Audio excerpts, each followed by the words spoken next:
Vitamin B యొక్క ప్రాముఖ్యత ఏంటి, విటమిన్ బి శరీరానికి తగినంత లభించకపోతే వచ్చేటటువంటి నష్టం ఏంటి, వాటి గురించి క్షుణ్ణంగా తెలుసుకుందాం.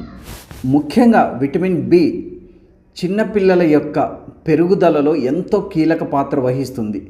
శారీరక శక్తి, కండర పుష్టి, ఎముకల పెరుగుదలలో మరియు గ్రోత్, ఎత్తు పెరగాలన్నా కూడా విటమిన్ బి యొక్క ప్రాముఖ్యత ఎంతో కీలకమైనది.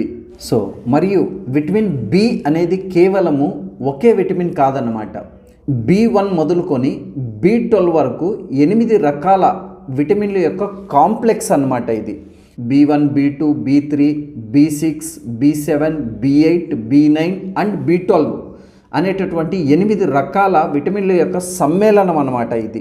ఇంతటి ప్రాముఖ్యమైనటువంటి విటమిన్ బి లోపిస్తే వచ్చేటటువంటి వ్యాధులేంటి, వాటిని ఎలా నివారించవచ్చు, విటమిన్ల కొరకు ప్రత్యేకంగా మందులు తీసుకోకుండా మనం తీసుకునేటటువంటి ఆహార పదార్థాల ద్వారా వీటిని ఎలా నివారించవచ్చో కూడా మనం తెలుసుకుందాం. విటమిన్ బి ద్వారా లాభాలు. ఇది ముఖ్యంగా మనం తీసుకున్నటువంటి ఆహారాన్ని శక్తిగా మార్చి మన శరీరంలోని ప్రతి ఒక్క అవయవం గ్రో కావడానికి ఎంతగానో సహాయపడుతుందన్నమాట. మెదడు సరిగా పనిచేయడానికి ఎంతగానో దోహదపడుతుంది. అదేవిధంగా బ్లడ్ సెల్స్, రక్త కణాలు తయారవటంలో బి విటమిన్ యొక్క ప్రాముఖ్యత ఎంతో ఉంది. ముఖ్యంగా శరీరానికి శక్తిని అందిస్తుంది. మన శరీరంలో చర్మము, హెయిర్స్, గోర్లు అంటే నెయిల్స్, వీటి అభివృద్ధికి ఎంతగానో తోడ్పడుతుంది. మెదడు మరియు నాడీ వ్యవస్థ సమర్థవంతంగా పనిచేయాలన్నా, బ్రెయిన్ స్టెబిలిటీ ఉండాలన్నా, కెమికల్ అన్బ్యాలెన్స్ని సమర్థవంతంగా మెయింటైన్ చేయడానికి ఇది ఎంతగానో దోహదపడుతుంది.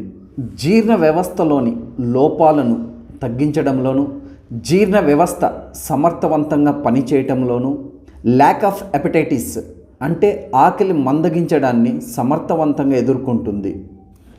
మరి ముఖ్యంగా స్త్రీలలో గర్భంలో పెరుగుతున్నటువంటి శిశువు అవయవ నిర్మాణంలోనూ మరియు ఎటువంటి శారీరక లోపం లేకోకుండా వాటి పెరుగుదల ఖచ్చితంగా ఉండాలన్నా, ఎటువంటి లోపాలు లేనటువంటి శిశువు ఎదగాలంటే ఖచ్చితంగా బి విటమిన్ దోహదపడుతుంది. హార్మోన్ మరియు కెమికల్ రియాక్షన్స్, కెమికల్ బ్యాలెన్స్ అంటారు. హార్మోన్స్, బాడీలో ఉన్నటువంటి హార్మోన్స్ మరియు రసాయనిక సమతుల్యత సరిగా ఉండాలంటే బి విటమిన్ యొక్క ప్రాముఖ్యత ఎంతో ఉంది. రక్తాన్ని తగిన మోతాదులో తయారు చేయడానికి, ఎముక మూలుగు అంటాం కదా, ఎముక మూలుగులో గుజ్జును మామూలుగా చాలామంది ఎముకలు పగలగొట్టుకొని ఆ బ్లాక్గా ఉన్నటువంటి తింటూ ఉంటారు. ఈ ఎముక మూలుగులో ఆర్బీసీ ప్రొడక్టివిటీ ఉంటుందన్నమాట. ఇది సమర్థవంతంగా జరగాలంటే ఖచ్చితంగా బి విటమిన్ ఉండాల్సిందే.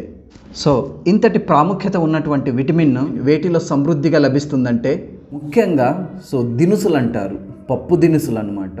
అన్ని రకాలైనటువంటి పప్పు దినుసుల్లో విటమిన్ బి ఎక్కువ మోతాదులో ఉంటుంది. వాటితో పాటు చిరుధాన్యాలు, పొట్టు తీసినటువంటి చిరుధాన్యాలలో విటమిన్ బి చాలా ఎక్కువ శాతంలో లభిస్తుంది. గోధుమలు, రాగులు, జొన్నలు, వేరుశెనగ, నెక్స్ట్ బఠానీ, గుడ్లు, మాంసము, చేపలు, అదేవిధంగా మిల్క్ ప్రోడక్ట్, అన్ని రకాలైనటువంటి పాల ఉత్పత్తులు, ముఖ్యంగా ఆకుకూరల్లో పాలకూర, మెంత్యాకు అంటాం కదా, మెంతి, నెక్స్ట్ వచ్చి బచ్చలి కూర మరియు పాలకూర. ఫ్రూట్స్లో అయితే బనానా, ఆరెంజ్లో కూడా ఈ విటమిన్ లభిస్తుంది మనకు.